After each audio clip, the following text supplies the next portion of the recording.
Je revenais du travail comme d'habitude, avec le corps fatigué et les pieds gonflés dans des chaussures bon marché qui à peine me protégeaient du froid. Le sac pendait sur mon épaule droite, rempli des courses que j'avais pu m'offrir ce jour-là. Un peu de riz, un demi-kilo de pommes de terre, 3 œufs, 1 litre de lait et un peu de pain, déjà dur depuis le rayon du supermarché. J'étais sortie tôt de la laverie, mais ça ne m'a pas moins fatiguée. Ce jour-là, j'avais dû repasser plus de 100 chemises seule, plier des draps pendant des heures et me réchauffer les mains avec de l'eau, car l'hiver commençait à s'infiltrer à travers les murs humides du local. Chaque jour était pareil, chaque nuit de plus en plus épuisante, mais je continuais toujours, je continuais pour eux, toujours pour eux. Le chemin jusqu'à la maison était court, à peine quelques rues que je parcourais la tête baissée et le regard fixé sur le sol. Parfois, je saluais le portier si je le voyais. D'autres fois, je n'avais même pas la force de lever la main. J'ai monté les 2 étages lentement, comme si je portais des années de plus que les sacs. J'avais mal au dos, j'avais mal à la vie. Quand je suis arrivée à la porte, j'ai mis la clé comme d'habitude. Sauf que ce soir-là, la clé ne tournait pas. Je l'ai retirée et essayé à nouveau. Rien.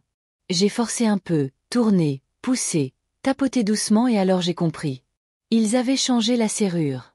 Je suis restée figée, glacée, ne sachant pas si je devais crier, pleurer ou frapper plus fort. Je me suis approchée de la porte et j'ai frappé doucement au début, avec un peu de honte. J'ai attendu. Personne n'a répondu. J'ai frappé de nouveau, cette fois plus fort.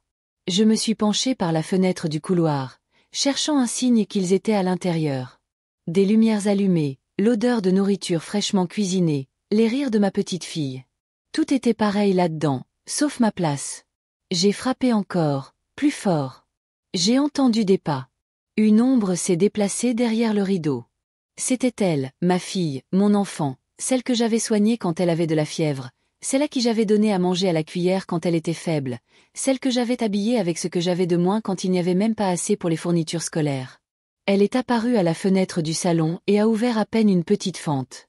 Elle m'a dit que je ne pouvais pas entrer, que son mari avait changé la serrure et ne voulait pas de dispute, qu'il n'y avait pas de place pour moi, que c'était mieux ainsi. Elle m'a parlé d'une voix éteinte, sans me regarder dans les yeux, comme si j'étais une voisine gênante, comme si elle ne me connaissait pas, comme si je n'étais pas sa mère. J'ai voulu lui dire que je voulais juste me reposer, que mes pieds n'en pouvaient plus, que je n'avais nulle part où aller. Mais les mots ne sont pas sortis. J'ai juste serré les sacs avec mes doigts congelés et j'ai senti mes yeux brûler. J'ai descendu les escaliers sans faire de bruit, parce que même pleurer semblait un acte de honte. Une fois dans la rue, le vent m'a frappé le visage comme une gifle. La ville poursuivait son cours indifférente, avec ses voitures qui passaient, ses gens qui marchaient vite, ses lumières artificielles couvrant la nuit. J'étais seule vraiment, sans une pièce dans ma poche, car il y a 3 jours, j'avais donné tout mon argent à ma fille. Elle m'avait demandé de l'aide pour acheter des vêtements pour les enfants. Elle disait toujours que l'argent me servait moins à moi qu'à eux. Je disais oui, je disais toujours oui. J'ai pensé à appeler mon fils. Peut-être que lui peut-être. J'ai marché vers l'arrêt de bus le plus proche. Je savais qu'il vivait avec sa compagne dans l'appartement de ma mère. Je la supportais mal, mais je pensais qu'au moins, il me laisserait passer la nuit. Juste une nuit. J'ai attendu 15 minutes jusqu'à ce que le bus passe. Le conducteur m'a regardé du coin de l'œil quand je suis montée, comme s'il soupçonnait que je n'avais pas de billet. Je n'en avais pas, mais je me suis quand même assise. J'ai fait semblant de dormir. Personne ne m'a rien dit. Quand je suis descendue, j'ai marché les derniers mètres avec les jambes tremblantes. Ce n'était pas le froid, c'était la honte. J'ai frappé la porte de l'appartement avec les poings, tout comme. Elle était là, dans l'ombre de la porte, la silhouette de mon fils qui, surpris de me voir, s'est précipité pour ouvrir. Il m'a regardé, et, au lieu de me demander ce que je faisais là, il a eu un mouvement de recul. Une hésitation, un mélange de surprise et d'incompréhension. Et puis, d'une voix douce, il m'a demandé ce que je faisais à cette heure-là. Je lui ai expliqué que je n'avais nulle part où aller, que je m'étais retrouvée dehors, et que je venais vers lui, espérant un peu de réconfort, un peu de chaleur. Mais sa réaction ne m'a pas rassurée. Il est resté là, sans savoir comment réagir. Puis il m'a dit qu'il n'avait pas de place, que sa compagne n'était pas d'accord pour m'héberger et que ça compliquait les choses. Je lui ai dit que je comprenais, mais je ne pouvais m'empêcher de penser que si c'était moi qui avais été dans le besoin, il m'aurait tendu la main sans hésiter. Mais là, il ne semblait même pas prêt à m'écouter plus longtemps. J'ai regardé ses yeux, mais il ne me regardait pas en retour. Il me parlait sans vraiment me voir, comme si j'étais devenue invisible. Je n'ai pas insisté. Je savais que je n'avais plus d'autre choix. Je suis repartie, aussi seule qu'au début, mais maintenant, le froid semblait encore plus mordant, la ville encore plus distante. Ce n'était plus seulement l'extérieur qui était froid, c'était l'intérieur de mon cœur. J'ai marché sans but, espérant que quelque chose allait se passer, qu'un miracle se produirait. Mais tout était silencieux, tout était indifférent. La nuit avançait, et moi, j'avançais dans l'obscurité, sans savoir où j'allais ni ce que je ferais. Et c'est là, au moment où je commençais à perdre espoir, que j'ai vu une lumière au loin, une lumière qui semblait m'appeler. Une lumière qui ne m'était pas inconnue. C'était un hôtel, un endroit où les gens viennent et vont, mais où moi, je n'étais pas censée être. Je me suis approchée, hésitante, et quand j'ai frappé à la porte, j'ai eu la surprise de voir mon fils perdu. Il m'avait retrouvée, là, dans la rue. Il m'avait retrouvée, alors que je croyais qu'il m'avait oubliée. Et il m'a dit, « Maman, viens, je vais t'aider. » J'étais maintenant une gêne, un fardeau, une vieille femme sans but. J'ai marché sans direction, traversant des rues connues, bien que ce matin-là elle semblait étrangère. Je suis passée devant l'école où j'avais emmené mes enfants quand ils étaient petits. Je me suis souvenue de comment ils couraient avec leur sac à dos, comment ils me regardaient à travers la grille quand ils pleuraient les premiers jours. Je leur promettais que tout irait bien. Quelle mère reviendrait pour eux? Quelle mère serait toujours là? Je suis passée devant l'hôpital où ils sont nés, où je les ai serrés dans mes bras pour la première fois, où j'ai promis que je ne les laisserais jamais seuls. Et maintenant, c'est moi qui étais seule. J'ai cherché un banc dans une autre place. Je me suis assise sous un arbre sans feuilles, le dos raide et l'âme fatiguée. J'ai pensé à mes erreurs. J'ai pensé aux années où j'ai travaillé en nettoyant des maisons d'autres personnes, en cuisinant pour les autres, en pliant des vêtements qui n'étaient pas les miens, en supportant des mépris, en sacrifiant ma santé, mon temps et mes rêves. Tout pour eux. Et maintenant, il n'y avait aucun endroit pour moi, nulle part. Je me suis prise dans mes bras.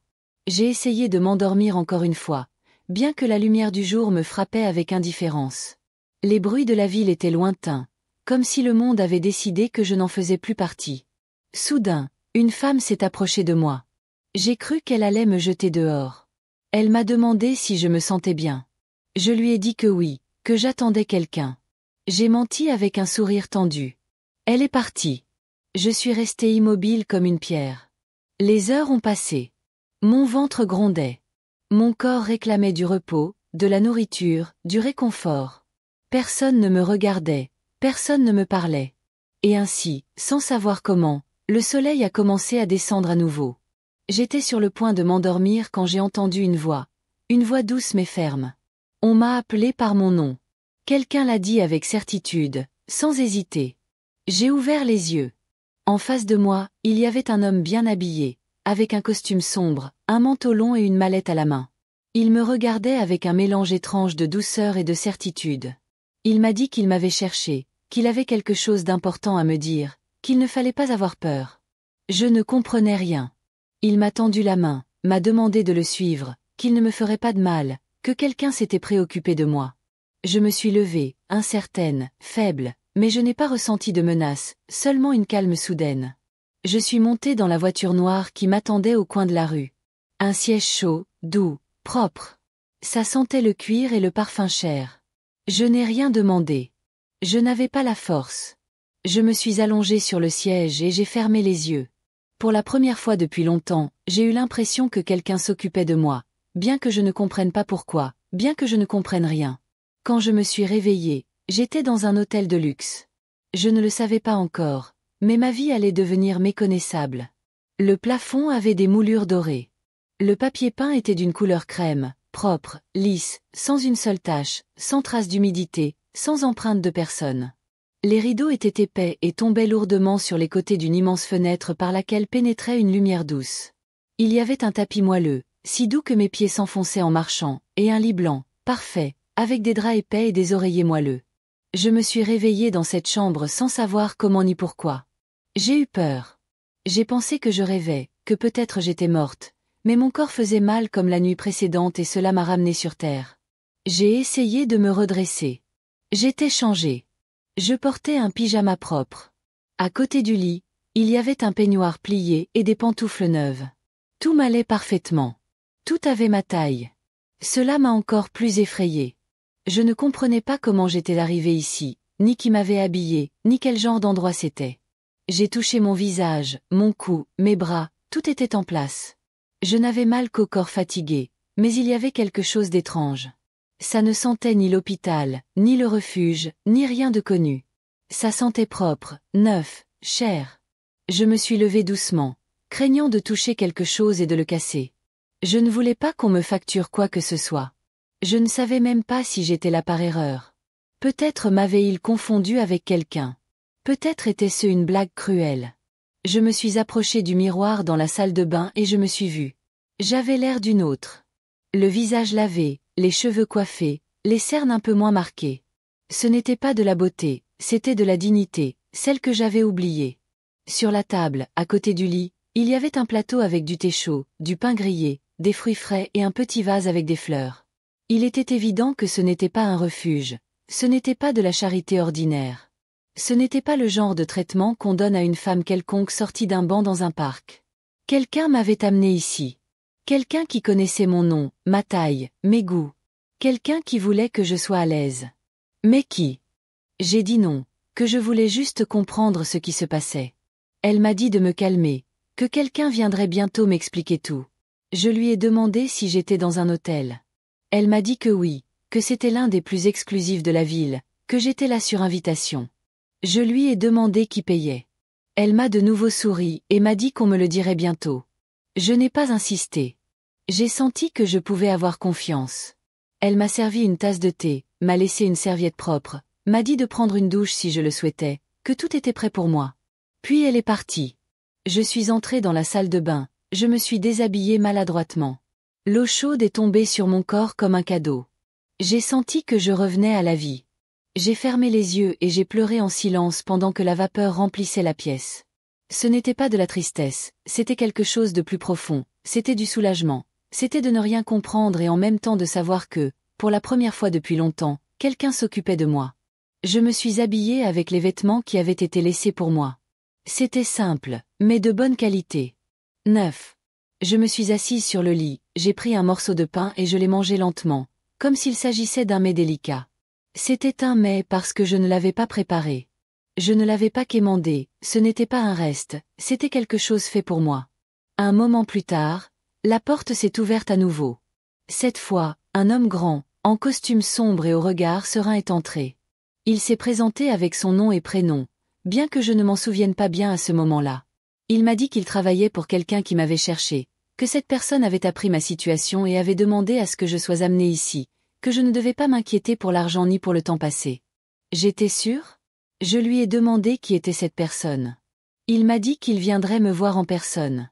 Bientôt. Je ne savais pas quoi dire. Je n'avais aucune idée de qui pouvait faire une telle chose pour moi. Je n'avais personne. Personne ne me devait rien. Et pourtant, me voilà, enveloppée dans des couvertures douces, avec de la nourriture chaude et un inconnu me disant que quelqu'un s'occupait de moi. Je n'ai pas dormi cette nuit-là. Je suis restée assise près de la fenêtre, regardant les lumières de la ville, me demandant si tout cela était réel. Je me suis rappelé du banc, de la pluie, du froid. Je me suis demandé comment une vie pouvait changer aussi radicalement en seulement quelques heures, mais je ne voulais pas trop réfléchir. Je ne voulais pas briser la magie, je voulais juste être là, même si c'était pour peu de temps, même si c'était temporaire. Pour la première fois depuis des années, je me sentais protégée, sans vraiment le comprendre encore, j'ai commencé à sentir que je n'étais pas seule. La journée a commencé avec une lumière différente. Ce n'était pas l'aube triste d'une ville qui me tournait le dos. Ce n'était pas la clarté annonçant une autre journée de travail mal payée, ni le reflet pâle d'un plafond humide chez les autres. C'était une lumière dorée, chaleureuse, qui entrait élégamment par les hautes fenêtres de cette chambre où je me réveillais comme si j'y appartenais. Le silence de l'endroit était propre, pas vide, et pour la première fois depuis longtemps, je n'avais pas mal au corps quand je bougeais. Je me suis assise sur le lit sans me presser. Le sol en bois sous mes pantoufles semblait fraîchement poli. L'air sentait le jasmin et quelque chose d'autre, quelque chose de doux que je n'ai pas su identifier. Sur la table de nuit, il y avait un plateau avec un petit déjeuner frais, des œufs brouillés, du pain artisanal, des fruits coupés délicatement, une théière en porcelaine, de la crème dans un petit pot, du miel, du beurre. Personne ne m'avait servi ainsi dans ma vie et pourtant, tout était là comme si je le méritais, comme si cela avait toujours été ainsi. J'ai pris le petit déjeuner en silence, mâchant lentement, comme si je pouvais prolonger le moment avec chaque bouchée. Puis je me suis habillée avec les vêtements laissés pour moi. Une chemise blanche, un pantalon gris, doux, bien plié. Il n'y avait pas d'étiquette. C'était comme si on me connaissait, comme si on savait ce que j'aimais, ce qui m'allait bien, ce qui me faisait me sentir bien. Je me suis coiffée devant le miroir avec une lenteur que je ne me souvenais pas avoir. J'ai pris mon temps parce que, enfin, je l'avais. Vers midi, la même femme qui m'avait apporté le thé la nuit précédente est revenue. Elle m'a salué avec un sourire et m'a demandé de la suivre. Je n'ai rien demandé. Je n'avais pas de questions à poser qui ne briseraient pas le charme. J'ai marché dans un long couloir, recouvert de tapis, jusqu'à une double porte. Là, quelqu'un m'attendait. Je l'ai su avant d'entrer. Je l'ai ressenti. Je suis entrée.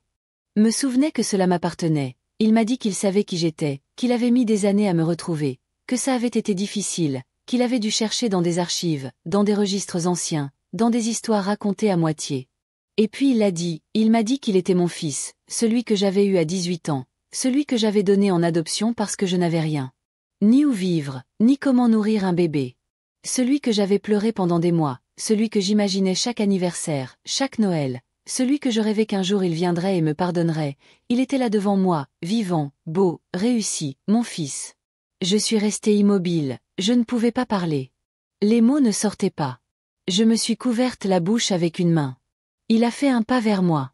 Il m'a dit qu'il savait pourquoi je l'avais donné, qu'il ne venait rien réclamer, qu'il voulait juste me connaître, qu'il avait retrouvé son père quelques mois auparavant, mais que l'homme était détruit, qu'il n'avait pas su l'aimer, qu'il était enfoncé dans l'alcool et la tristesse, que quand il avait compris cela, il avait voulu me retrouver, savoir si j'étais vivante, si j'étais bien et que je ne l'étais pas.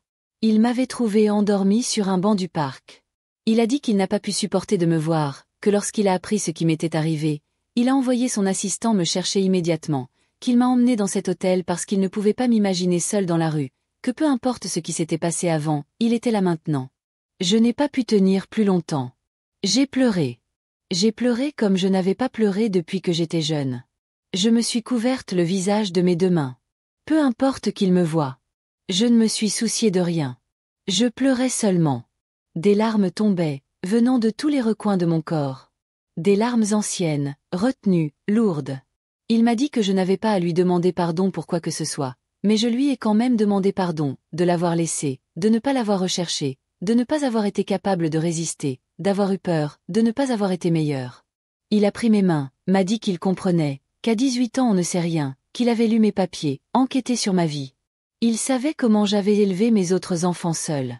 Il savait que leur père m'avait abandonné. Il savait que j'avais travaillé sans relâche. Il savait que je n'avais plus rien. Il m'a dit qu'il n'était pas là pour me juger. Il était là parce qu'il voulait me voir, qu'il voulait m'embrasser. Et il l'a fait. Il m'a embrassée. Son corps était fort, grand, mais il m'a soutenue comme si j'étais fragile. Et dans cet embrassement, j'ai senti qu'une blessure qui avait duré 20 ans se fermait. Une blessure que je n'avais jamais su comment guérir. Une blessure qui me faisait mal en silence chaque fois que j'entendais un bébé pleurer. Chaque fois que je voyais un enfant rire dans un parc. Chaque fois que j'imaginais une vie qui n'a pas eu lieu. Nous étions là, mère et fils, perdus et retrouvés, deux étrangers avec le même sang, la même origine, la même douleur. Et pour la première fois depuis longtemps, j'ai senti que le monde n'était pas aussi cruel que je le pensais. Après l'embrassade, nous nous sommes assis face à face dans un coin du salon où le soleil tombait doucement sur les meubles en bois clair. Il a demandé 2 cafés, sans élever la voix, sans appeler qui que ce soit. Il suffisait de presser un petit bouton sur une table près du canapé. Tout dans cet endroit fonctionnait d'une manière que je ne comprenais pas. Je me sentais hors du temps, comme si j'étais passé par une porte invisible vers une autre vie. Et lui, mon fils, était le pont entre ces deux mondes, celui que j'avais vécu et celui que je n'avais jamais cru possible. Il m'a dit qu'il s'appelait Alexei. Un nom fort, élégant, différent de celui que j'avais secrètement imaginé pour lui quand je le portais encore en moi. Je ne l'avais jamais dit à personne, mais dans mon cœur, je l'appelais Misa, comme mon grand-père. Pendant des mois après l'avoir donné en adoption, je le rêvais avec ce nom, ses yeux, ce sourire inventé. Et maintenant, devant moi, il y avait un homme réel avec sa propre vie, une histoire que je ne connaissais pas, un nom différent, mais avec un regard que j'ai reconnu sans effort. C'était mon fils, même si je ne l'avais pas élevé. Il était à moi, même si le temps nous avait séparés. Il m'a raconté son histoire avec patience, comme s'il savait que j'avais besoin de chaque détail pour reconstruire ce que j'avais perdu. Il m'a dit qu'il avait grandi dans une bonne famille, qu'il avait eu une enfance stable, tranquille, mais qu'il avait toujours su qu'il était adopté. On ne lui avait jamais menti. On lui avait parlé de moi comme d'une jeune femme qui avait fait de son mieux, qui n'avait pas eu d'autre choix, mais au fond, il avait toujours ressenti un vide, une curiosité, un besoin d'en savoir plus. Lorsqu'il a eu 20 ans, il a commencé à me chercher. D'abord, il a cherché son père biologique. Il l'a trouvé dans une petite ville, dans un état lamentable. Un homme abattu, alcoolique, sans maison ni but. Il a essayé de lui parler, de le comprendre, mais il n'y a pas eu de connexion. La seule chose qu'il a apprise, c'est que son père m'avait laissée seule, enceinte et sans soutien. Et c'est alors qu'il a voulu savoir de moi. Il m'a donné un indice, une vieille adresse, un document, un nom de famille qui apparaissait sur un formulaire oublié. Il m'a retrouvé comme quelqu'un qui reconstruit une vie en ruine, pièce par pièce. Il a su que je m'étais mariée plus tard, que j'avais eu 2 autres enfants. Il a su que mon mari m'avait aussi abandonnée. Il a su que j'avais travaillé pendant des décennies à nettoyer des maisons, à laver des vêtements, à m'occuper d'enfants qui n'étaient pas les miens. Il m'a dit qu'au début il ne savait pas s'il voulait me contacter. Il avait peur de ce qu'il trouverait, peur que je ne me souvienne pas de lui, peur que je le rejette. Mais quand il a découvert que je vivais dans des conditions précaires, qu'il savait que j'avais tout donné pour mes 2 autres enfants, que je continuais à travailler à mon âge, que je n'avais rien pour moi, quelque chose s'est brisé en lui. Il m'a dit que ce n'était pas de la pitié, c'était quelque chose de plus profond, c'était de la gratitude. Oui, il voulait me connaître, mais il voulait aussi me protéger. Il m'a raconté qu'il avait construit sa vie très jeune, qu'il s'était intéressé aux affaires, qu'il avait travaillé dur, qu'il avait commencé tout en bas. Il a eu de la chance, du talent, de l'instinct. Il a commencé avec une petite entreprise de services informatiques, puis il a investi dans la technologie, puis il s'est développé. Il avait des partenaires, des bureaux dans plusieurs villes. Il vivait bien, mais sans ostentation. Il aimait la discrétion. Et pourtant, lorsqu'il m'a vu dormir sur un banc, il a su qu'il devait intervenir, qu'il ne pouvait pas me laisser là, qu'en dépit du fait que nous n'avions pas partagé les premières années, nous étions mère et fils et que c'était indestructible. Je l'écoutais en silence, retenant mes larmes. Je ressentais un mélange de fierté, de honte, de soulagement et de douleur. J'avais du mal à le regarder dans les yeux. Lui, si soigné, si sûr de lui, si plein de vie. Moi, brisé, vieilli, vide, mais il ne me traitait pas avec pitié, il me traitait avec respect. Il me parlait comme si j'avais de la valeur, comme si j'avais encore quelque chose à donner. Il m'a demandé comment tout s'était passé depuis que je l'avais laissé. Et pour la première fois depuis des années, j'ai raconté mon histoire sans rien omettre. Je lui ai parlé de la pauvreté, de la peur, de l'accouchement seul dans un hôpital froid, des pleurs lorsqu'on me l'a pris. Je lui ai parlé de la façon dont on m'a empêché de le revoir, de la façon dont j'ai déménagé pour ne pas marcher dans les rues que nous partagions ces premiers jours. Je lui ai parlé du travail, des maris qui partaient, des quarts de travail interminables, des anniversaires passés seuls. Je lui ai raconté comment j'ai élevé ses frères, comment j'ai tout donné, comment j'ai transformé ma vie en une chaîne de sacrifices et comment, malgré tout, j'ai fini dans la rue. Comment ma fille m'a mise à la porte, comment mon fils n'a pas voulu m'ouvrir. Je lui ai dit que je ne lui en voulais pas, mais que je n'avais plus de force. Je lui ai avoué que la nuit précédente, je pensais que peut-être je ne devais pas me réveiller. Et lui, d'une voix sereine, m'a dit qu'il ne permettrait pas que je retourne à cet endroit, que je n'avais plus à mendier de l'affection, que j'étais avec lui, que ce n'était pas trop tard, qu'il nous restait encore du temps. Et là, dans ce salon élégant qui semblait tout droit sorti d'un film, j'ai compris que la vie m'avait donné une seconde chance. Pas en tant que mère, pas en tant que protectrice, mais en tant que personne, en tant que femme, en tant que quelqu'un qui méritait plus que de survivre. Mon fils ne me le disait pas avec de grands discours, il me le disait par sa présence, par ce café partagé, par la façon dont il me regardait sans jugement, par le silence qui laissait de l'espace pour respirer. Il me rendait quelque chose que j'avais perdu depuis des décennies. Le droit d'être soigné. Et pour la première fois, j'ai ressenti que peut-être je pouvais me le permettre. Cet après-midi-là, nous ne sommes pas sortis du salon. Il n'y avait pas besoin. C'était comme si le temps avait ralenti juste pour nous. Les fenêtres étaient toujours ouvertes, laissant entrer le murmure étouffé de la ville, mais cela ne nous interrompait pas. Ce n'étaient pas des heures à parler précipitamment ni à regarder l'horloge. C'était des heures pour nous raconter ce que nous n'avions jamais pu nous dire. Créer un pont entre les vies que nous avions vécues séparément. Il m'a demandé de lui parler davantage de ma vie, de la vie quotidienne, de ce qui ne figurait pas dans les documents ni dans les recherches. Il ne s'intéressait pas seulement aux faits. Il voulait savoir ce que j'avais ressenti.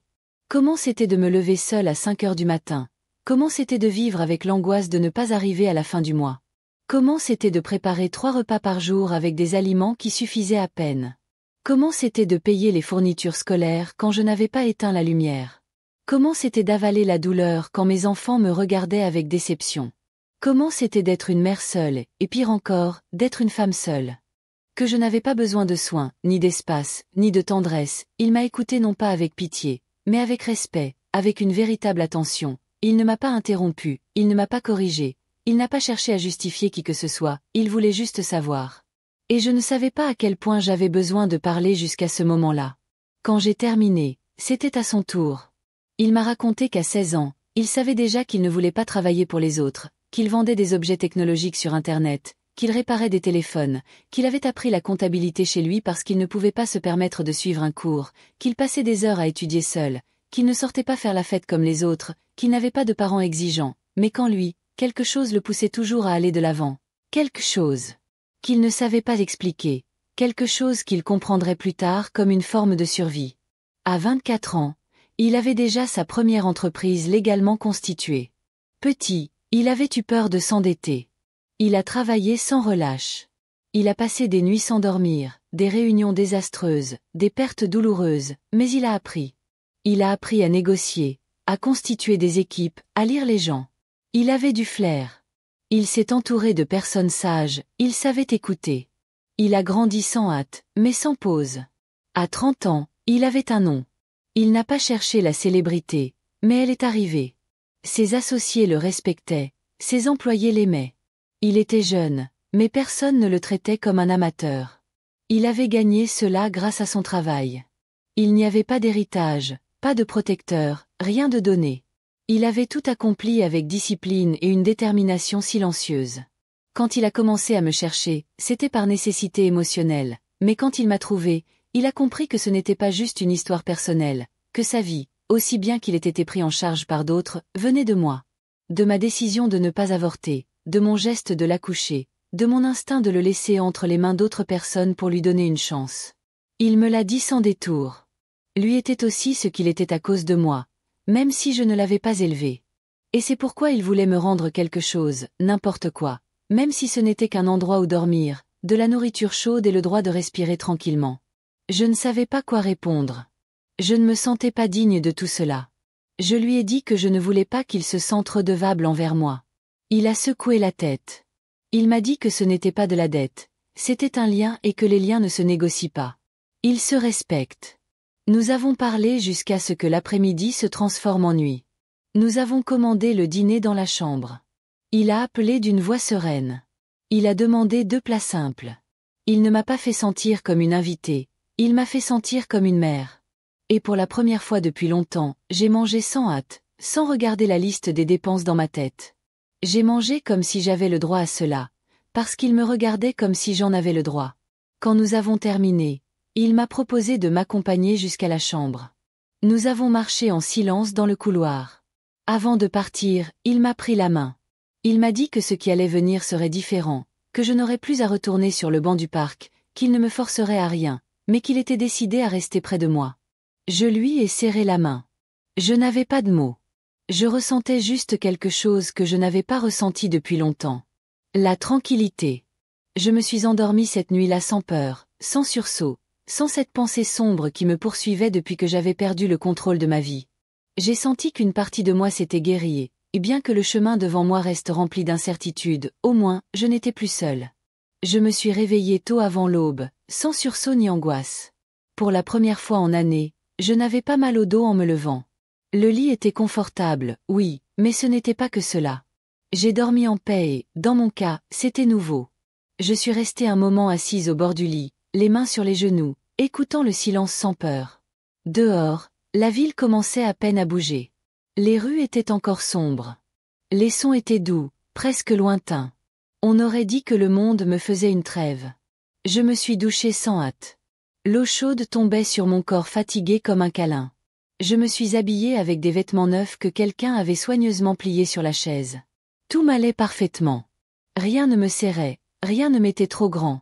C'était la première fois en année que je portais des vêtements qui n'étaient pas de seconde main, et pourtant, j'avais encore l'impression de ne pas les mériter. Je suis allée prendre mon petit déjeuner dans la salle du restaurant de l'hôtel, même si je ne savais pas si j'avais le droit. Mais à mon arrivée, une réceptionniste m'a souri et m'a accompagnée à une table près de la fenêtre. Comme si ma présence là n'était pas étrange, comme si j'appartenais à cet endroit. Le petit déjeuner a été un festin. Café fraîchement préparé, pain tiède, beurre, fruits frais, œufs cuits à la perfection. J'ai mangé lentement en observant les gens qui entraient et sortaient. Aucun d'eux ne connaissait mon histoire. Aucun d'eux ne pouvait imaginer que 2 nuits plus tôt, je dormais sur un banc de parc avec un sac déchiré à mes pieds. Personne ne pouvait deviner que mes enfants m'avaient fermé la porte, que je n'avais nulle part où aller, que je me sentais rejetée. Ce ne me produisait pas d'anxiété. Je me suis assise dans le fauteuil près de la fenêtre, regardant la ville se réveiller. Je pensais à Alexei, à son visage, à la façon dont il me parlait avec respect. Il ne me traitait pas comme un fardeau, ni comme une victime, ni comme quelqu'un à sauver. Il me traitait comme si j'avais de la valeur. En milieu de matinée, quelqu'un a frappé à la porte. C'était lui. Il est entré avec un dossier à la main et une expression sereine. Il m'a dit qu'il voulait me montrer quelque chose. Nous nous sommes assis ensemble et il a commencé à ouvrir des documents, des papiers, des plans, des photos. C'étaient des propriétés, des appartements, des petites maisons, des options pour que je puisse vivre tranquille. Il m'a expliqué qu'il voulait m'offrir un endroit, non pas par charité, non pas par pitié, mais par gratitude. Il m'a dit qu'il comprenait que j'avais vécu toute ma vie pour les autres, que j'avais mis mon corps, mon âme, mes années, et qu'il était maintenant temps que quelqu'un pense à moi. Je me suis sentie accablée. J'ai fermé le dossier et lui ai demandé d'attendre. Je lui ai dit que j'avais besoin de lui dire quelque chose que j'avais sur le cœur depuis 2 jours, quelque chose que je ne voulais pas laisser comme un silence entre nous. Je lui ai demandé de m'écouter avec patience. Je lui ai raconté que lorsque j'ai appris que j'étais enceinte, j'avais 18 ans. Le père avait disparu dès qu'il l'a su. Mes parents m'ont tourné le dos. Je travaillais en nettoyant des maisons et je gagnais à peine de quoi manger. Je dormais sur un matelas chez une tante qui me regardait avec mépris. Je n'avais même pas de quoi acheter des couches, je n'avais aucun soutien, je n'avais aucune valeur et alors j'ai décidé de le donner. Pas parce que je ne l'aimais pas. Je l'aimais dès le premier instant, mais j'avais peur de détruire sa vie en ne sachant pas comment la sauver. Je lui ai dit qu'après l'avoir laissé, j'ai pleuré pendant des semaines, que chaque fois que je voyais un bébé, mon cœur me faisait mal, que chaque anniversaire le sien, même si je ne savais pas la date exacte, je faisais un vœu et allumais une bougie en silence. Chaque Noël, je l'imaginais dans une autre maison attendant un cadeau que je ne pouvais pas lui offrir. Il n'y a pas eu un seul jour où je ne pensais pas à lui. Je lui ai demandé pardon, pas une fois, mais plusieurs. Je ne m'attendais pas à ce qu'il me comprenne. Je voulais juste qu'il sache toute la vérité. Que ma décision avait été lâche, oui, mais aussi désespérée. Qu'il me pardonne ou non, je devais le dire. Et alors, lui, avec les yeux brillants mais sans larmes, a pris ma main. Il m'a dit qu'il m'avait déjà pardonné, qu'il n'y avait rien à pardonner, que chaque mot que je lui disais lui confirmait juste que j'étais une femme courageuse, que j'avais fait ce que je pensais être juste, que j'avais été généreuse, que j'avais sauvé sa vie en le donnant, même si c'était au prix de briser la mienne. Il m'a encore embrassée et là, dans cette embrassade, j'ai compris que quelque chose de nouveau naissait entre nous, que nous n'étions plus le passé, que nous n'étions plus simplement mère et fils par le sang, mais par choix. Que pourrions-nous commencer à partir de maintenant? J'ai pleuré de nouveau, pas par douleur, mais cette fois par soulagement. Il m'a offert de choisir une maison, un espace à moi où je pourrais vivre tranquillement. J'ai hésité. J'avais honte d'accepter. Je me sentais petite face à tant de générosité. Mais il a insisté. Il m'a dit que c'était sa façon de me remercier pour la vie, qu'il ne pouvait pas me rendre mes années, mais qu'il pouvait m'offrir un présent digne. Et moi, le cœur tremblant, j'ai accepté, car je n'avais plus peur, parce que pour la première fois, quelqu'un me disait que j'avais de la valeur. Les nouvelles n'ont pas tardé à se répandre, non parce que je le recherchais, mais parce qu'il n'était plus un inconnu. Mon fils, Alexei, ce bébé que j'ai laissé il y a tant d'années, cet homme qui m'a trouvé endormi sur un banc et m'a emmené à l'hôtel, n'était pas seulement un homme accompli, il était connu. Il avait des interviews, des apparitions dans les médias, des articles dans des magazines. Son visage était apparu plus d'une fois à la télévision, dans ces émissions économiques que je ne regardais jamais parce qu'elles me semblaient faire partie d'un monde qui ne m'appartenait pas. Mais cette fois, ce monde m'appartenait, car il était assis devant une caméra, parlant à une journaliste élégante et, tout à coup, sans prévenir, il a parlé de moi. Il a dit qu'il avait récemment retrouvé sa mère biologique, qu'il l'avait cherchée pendant des années, qu'en la trouvant, son histoire l'avait profondément ému. Il a dit que c'était une femme forte, travailleuse, oubliée de ceux qui devaient la protéger et qu'il n'allait plus permettre cela. Il n'a pas donné mon nom, mais cela n'était pas nécessaire. Il a utilisé des phrases que seules les personnes qui me connaissaient auraient pu reconnaître. Il a parlé du banc, de l'abandon, des retrouvailles. J'ai respiré profondément et je lui ai dit oui. Il n'a pas crié, il n'a pas pleuré, il ne m'a pas demandé pardon. Il a juste dit qu'il voulait me voir, qu'il voulait parler, que tout avait été un malentendu, que son mari avait agi seul, qu'elle n'avait pas pu faire quoi que ce soit, qu'elle me manquait, que les enfants me manquaient. Puis c'était mon plus jeune fils, il m'a appelé cette même semaine. Son ton était différent, plus sec, plus contenu, mais l'intention était la même. Il voulait savoir si c'était vrai, si je vivais dans un nouvel appartement, si cet homme était vraiment mon fils, si j'avais de l'argent, si j'avais besoin de quelque chose. À l'intérieur, je ressentais un mélange amer, non pas parce qu'ils appelaient, mais parce qu'ils ne l'avaient pas fait avant, parce que ce n'était pas la nuit où j'avais dormi dans la rue, ni quand je leur avais demandé de l'aide, ni quand j'avais frappé à leur porte. C'était quand ils m'ont vu avec quelqu'un de réussi. C'était quand je suis apparue à la télévision. Je leur ai répondu poliment, sans rancune, mais je n'avais plus l'urgence d'avant. Je n'avais plus besoin de leur approbation, ni de leur attention, ni de leur culpabilité. J'avais la paix, j'avais un endroit, j'avais à manger, un lit et du silence. Je les ai invités à prendre un café, mais cette fois chez moi. La nouvelle, un appartement modeste mais magnifique, avec des meubles neufs et une grande cuisine où je pouvais enfin cuisiner tranquillement et sans précipitation. Quand ils sont arrivés, mes petits-enfants sont entrés en courant. Ils m'ont pris dans leurs bras comme si rien ne s'était passé, comme si tout était resté pareil. Et peut-être dans leur cœur d'enfant, c'était le cas. Je me suis assise avec eux par terre, je leur ai montré des livres neufs, je leur ai proposé des biscuits et, pendant un moment, j'ai senti que je pouvais encore être une grand-mère, même si c'était juste pour un instant.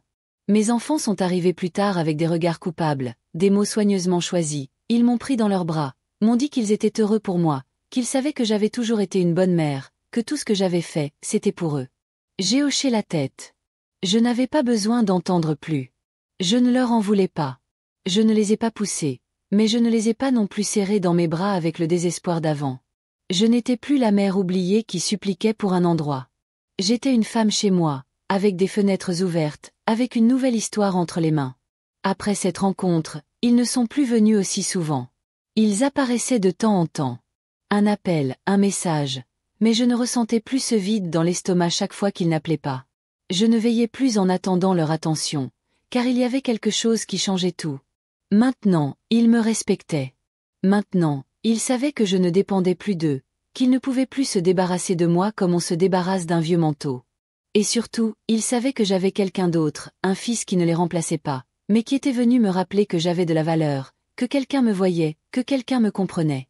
Parfois, nous sortions marcher avec Alexei. D'autres fois, il venait chez moi et nous cuisinions ensemble. Il avait une manière de se déplacer dans la cuisine qui me faisait penser à moi quand j'étais jeune. Il observait tout. Il était ordonné, patient et quand il me servait un café, il le faisait comme s'il servait une reine. Nous ne parlions pas tous les jours, nous n'étions pas une famille parfaite, mais il y avait quelque chose entre nous qui était réel, indéniable, une sorte de pacte silencieux, celui de ne pas abandonner, de ne pas se taire, de dire avec des gestes que, même si le monde avait été dur, il y avait encore de la tendresse et c'était suffisant pour recommencer. Je suis entrée une dernière fois à l'hôtel où j'avais séjourné les premiers jours. Ce n'était pas comme au début, quand je ne savais pas où j'étais ni pourquoi, quand tout me semblait prêté et que je sentais que je devais marcher sur la pointe des pieds. Cette fois, je suis entrée d'un pas assuré, sans regarder le sol, sans baisser la tête. J'étais accompagnée d'Alexei, mon fils, et tous les deux, nous savions que c'était la fin d'un chapitre, un beau chapitre, celui qui m'avait donné du répit, mais nous savions aussi qu'il était temps de passer à autre chose, d'avoir un endroit à moi, un endroit avec des clés dans ma poche, avec des tasses achetées par moi, avec des serviettes que je pouvais laver moi-même, une maison où je pouvais m'asseoir près de la fenêtre sans avoir peur que quelqu'un me mette dehors. Ce jour-là, il m'a emmené voir l'appartement. Ce n'était ni le plus grand ni le plus cher, mais c'était parfait. 2 chambres, une cuisine bien éclairée, un salon spacieux avec une fenêtre donnant sur un parc rempli d'arbres. Tout avait été récemment peint. Les murs étaient comme neufs, mais l'endroit avait déjà une âme. Alexei l'avait meublé avec un goût simple, sans ostentation, mais avec des détails qui montraient de l'attention. Il y avait un tapis bleu qu'il avait choisi parce qu'il disait que cela lui rappelait la mer, une mer que je n'avais jamais vue, mais qui, maintenant, d'une certaine manière, me semblait proche. Sur la table du salon, il y avait une lettre écrite à la main. C'était de lui. Il disait qu'il espérait que cet endroit me rende heureuse, que chaque recoin de cet appartement symbolisait ce qu'il ressentait pour moi. Gratitude, respect, affection. Il m'a dit qu'il ne cherchait pas à compenser le passé, mais à construire quelque chose de nouveau avec moi, qu'il ne me devait rien, mais qu'il voulait me donner tout ce qu'il pouvait. Pleurer. Je les ai lus encore et encore, comme si je ne pouvais pas croire que quelqu'un m'adressait autant d'amour et de clarté. Je les ai rangés dans le tiroir de la table de chevet. Parfois, je les relis encore. Le premier jour seul dans le nouvel appartement fut étrange. Je n'avais pas à demander si je pouvais ouvrir la fenêtre ni si je pouvais utiliser la cuisine. Je n'avais pas à allumer la lumière de peur de déranger. Tout était à moi. Le silence m'appartenait, l'espace m'appartenait. Je pouvais laisser mes chaussures à l'entrée sans que personne ne les déplace. Je pouvais dormir avec la porte ouverte. Je pouvais laisser la télévision allumée sans explication. C'était étrange au début, mais peu à peu, cela est devenu familier, comme un manteau qu'on remet après des années et qui nous va encore bien. Alexei venait souvent, pas tous les jours, mais régulièrement. Parfois, il m'apportait des fleurs, d'autres fois un sac de fruits, un livre, quelque chose de petit mais plein d'intention. Un après-midi, il m'a apporté une nouvelle cafetière car il disait qu'il était temps que je prenne un bon café, pas cette chose diluée que je préparais avec ma vieille thermos. J'ai ri et depuis ce jour, mon café a changé de goût. J'ai commencé à organiser mes affaires avec soin. J'ai mis des photos dans des cadres, certaines anciennes, d'autres récentes. J'ai nettoyé les placards, plié chaque vêtement avec patience, décoré peu à peu, pas avec des objets chers, mais avec des souvenirs. J'ai brodé des rideaux, acheté une lampe à lumière chaude, accroché un miroir dans le couloir. Pour la première fois en décennies, j'ai fait tout cela sans avoir mal au dos, sans précipitation, sans ce nœud à la gorge de celui qui sait que rien ne lui appartient vraiment. Avec le temps, j'ai même commencé à apprécier les petites choses. Cuisiner pour moi, marcher seul dans le parc, m'asseoir sur la terrasse avec une couverture, regarder un film sans devoir me lever 1000 fois. Je me suis rendu compte que je n'avais pas besoin de temps pour être heureuse. Il me suffisait de me sentir en sécurité, de sentir que je n'étais pas de passage dans la vie de quelqu'un. Un après-midi, Alexei m'a emmené voir son bureau. Il m'a présenté comme sa mère, pas comme une dame à qui il vient en aide, pas comme une histoire triste, pas comme une figure qui suscite la pitié. Il m'a présenté avec fierté. J'ai vu comment ses collègues le respectaient. J'ai vu comment ils me regardaient avec surprise, comme s'ils avaient entendu parler de moi, mais ne m'imaginaient pas ainsi. Cela ne m'a pas dérangée.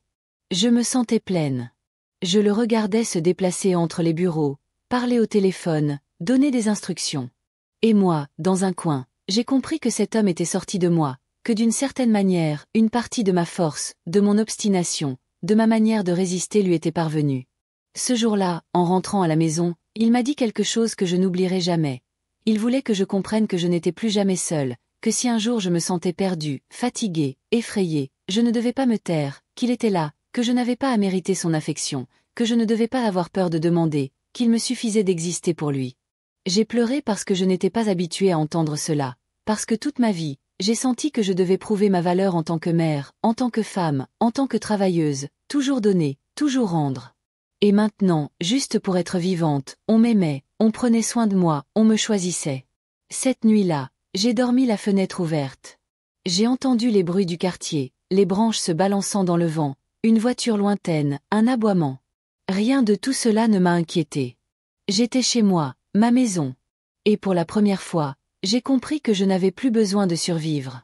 Maintenant, je pouvais enfin vivre. Il s'est passé plusieurs semaines depuis que j'ai emménagé dans le nouvel appartement.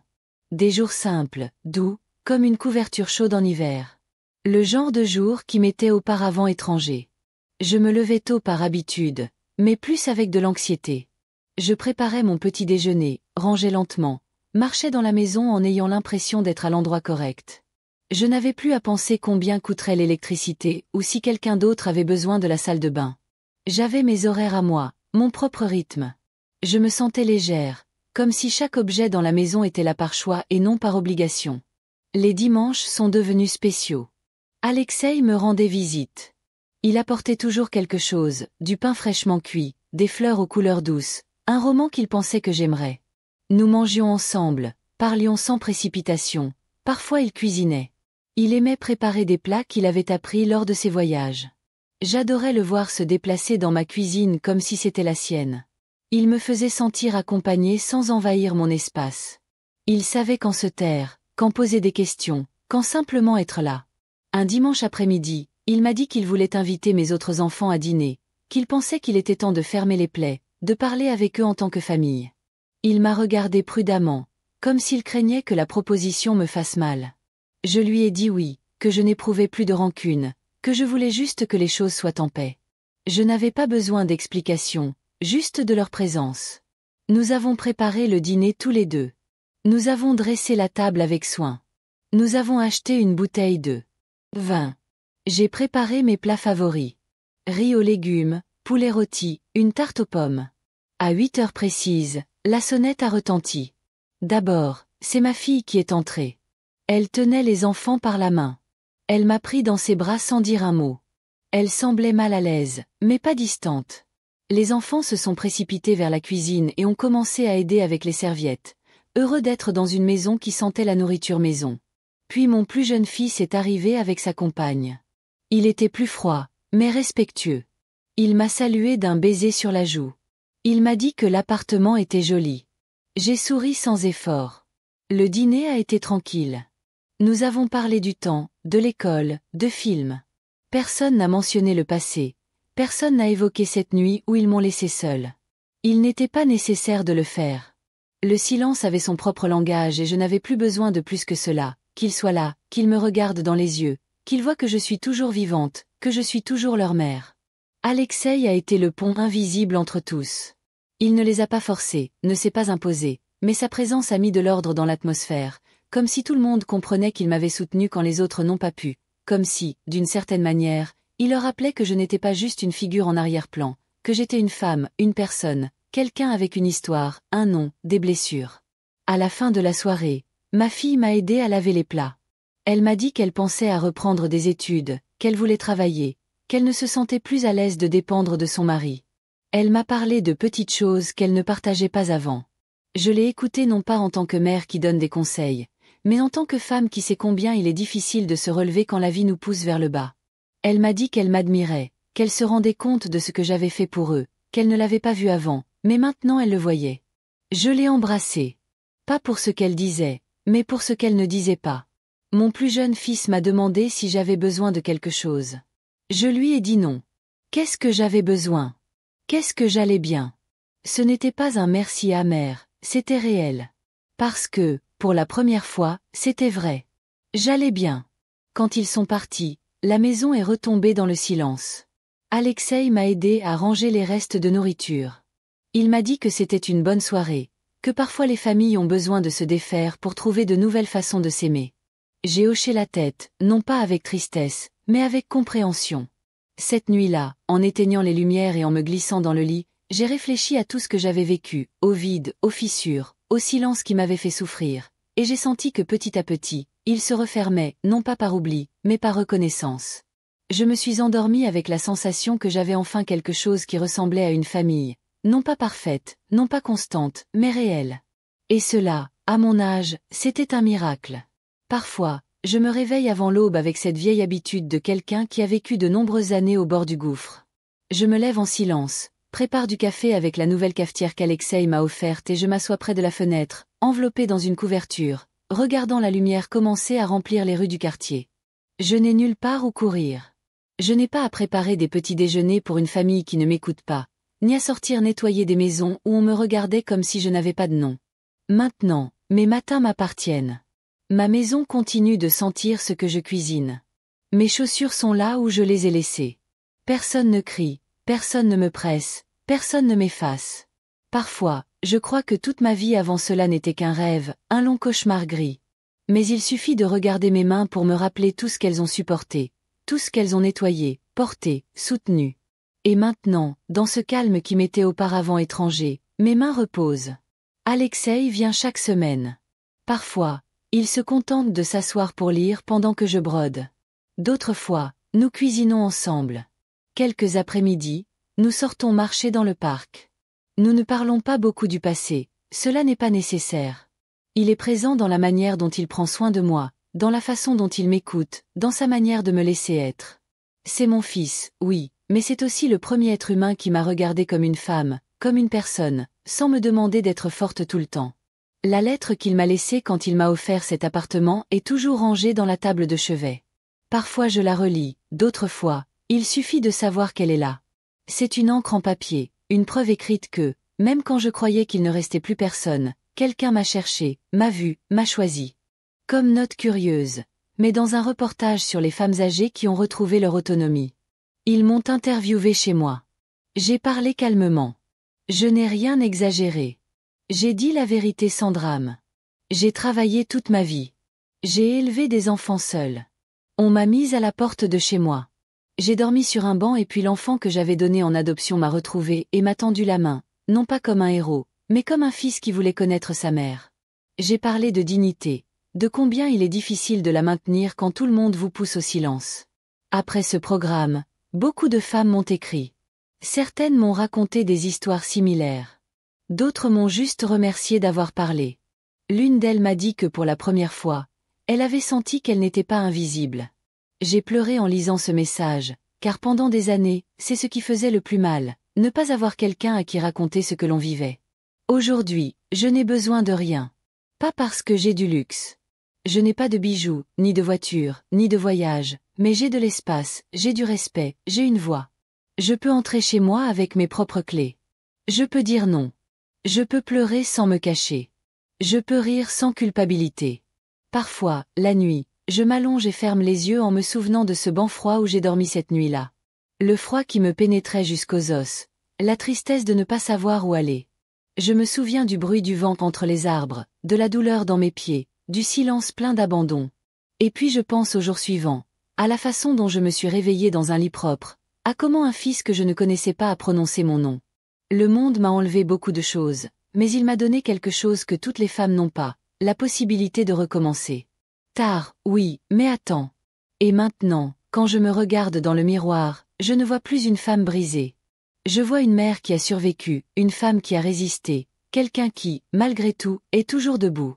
Et cela, après toute une vie, c'est plus que suffisant.